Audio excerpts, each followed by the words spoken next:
Bonjour à toutes et à tous et bienvenue sur la chaîne de la Scalping School. Aujourd'hui nous sommes le 28 mai et pour la market update nous allons analyser comme vous avez l'habitude le BTC, l'Ether, le Solana, le ADA et nous finirons par le Gold et le Nasdaq. Allez c'est parti, comme vous savez on attaque le BTC. BTC sa zone H4 qui est toujours très basse. Depuis on n'a pas fait grand chose, nous allons voir ça ensemble. Tac tac tac, il est venu ici.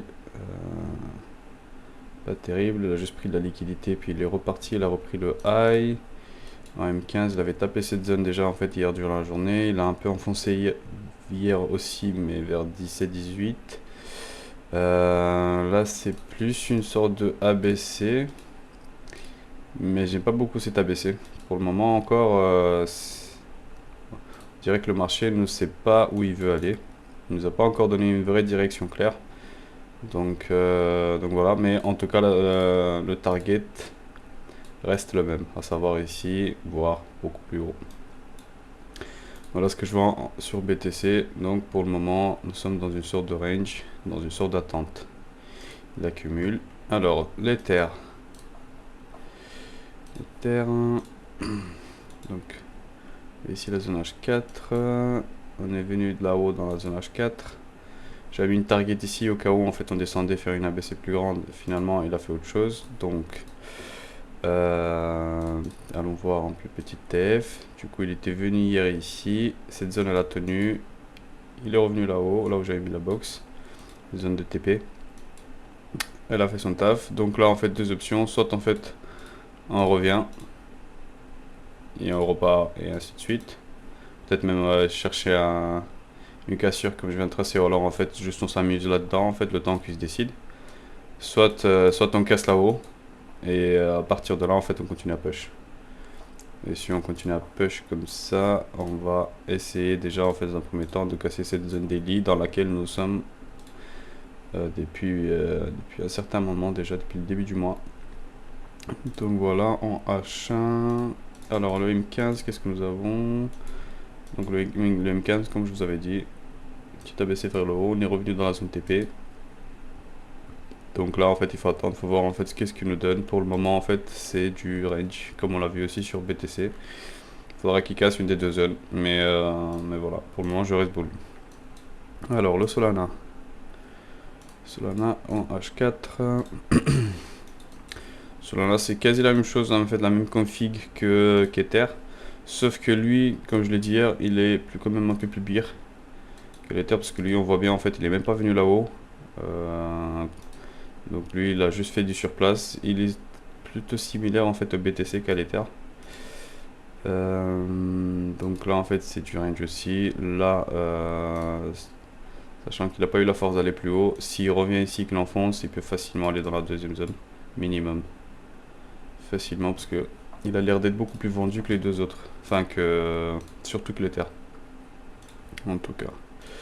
Et un M15, donc cette zone en fait que je vous ai donné hier, elle a très bien fait son taf. Elle aura bien repoussé le prix, donc une zone de résistance, une zone de support, donc comme je vous l'ai dit, le prix se balade entre ces deux zones. S'il casse ici, on va là-dedans, s'il casse ici, on va dans la H1. Enfin, déjà dans la première, puis dans la deuxième. Donc voilà pour le Solana. Alors, en H4 sur la Dada, en fait sa H4 est super haute. Ici nous avons la H1. Il n'a pas fait grand chose depuis hier en fait. C'est à peu près comme Solana. Tac tac tac. En H1 c'est pas terrible encore, c'est vraiment du range pour moi. Il n'y a pas des belles structures, il n'y a pas des belles zones en fait qu'on peut vraiment utiliser. Il y a juste celle-ci que je vous avais donnée hier, mais voilà, si elle tient et que on pourrait très bien en fait retarget ici cette zone, mais ça c'est vraiment du range en fait. C'est pas des belles structures, c'est pas des zones en fait que j'aime bien voir, que j'aime bien trade en tout cas. Je vous les donne, mais c'est pas les meilleures des zones quoi. Voilà, voilà ce qu'il y a sur le ADA. Alors le gold. Le gold, donc ABC, bam bam bam. Vous connaissez la chanson, on a bien vu ça ensemble. La zone H4 ici là-haut, qui n'a pas bougé. Alors, la H1 qui a fait son taf en fait. Pareil. Hier, il descendait déjà en fait, donc il était déjà ici quand moi j'avais enregistré. Là, on voit qu'il repart d'ici. Donc, ça peut être juste une petite ABC comme ça, corrective jusque là.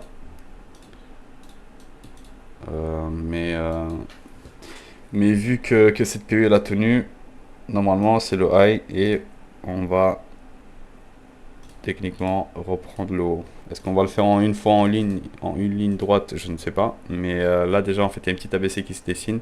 C'est possible qu'on fasse une petite ABC comme ceci, qu'on recorrige un peu. Ouais, magnifique comment j'ai tracé. Hein. C'était beau. Qu'on recorrige un peu et peut-être en fait faire une ABC plus grande. Mais voilà, il faut le laisser faire son truc. En tout cas, je reste boule dessus. Très boule même. Et le M15, 15, c'est la même chose, c'est la même PV que l'achat. Donc voilà ce qu'il y a sur le Golden. Zone TP ici, si vous avez pris déjà le long.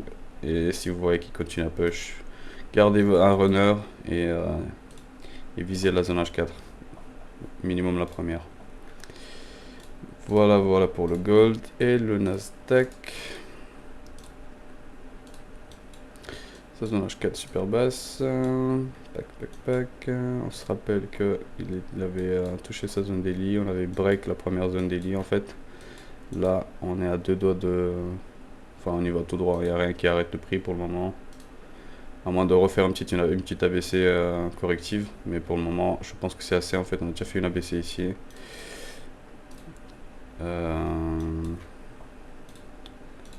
Même si elle n'est pas super belle, il y a quand même une petite ABC ici qui a été faite. Je la mettrai même comme ça en fait plutôt. Et voilà.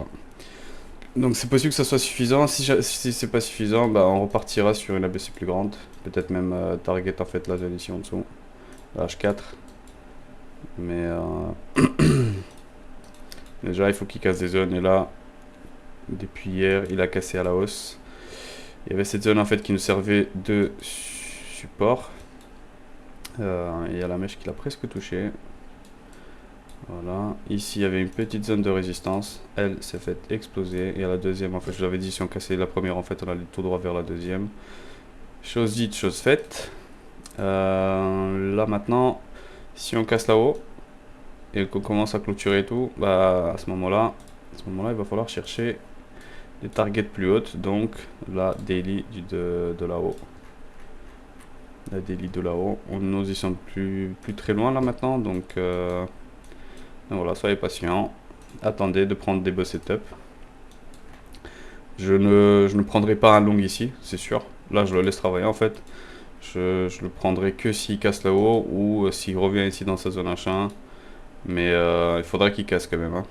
Parce que même s'il revient ici comme ça, c'est pas terrible. Même si ça reste très boule.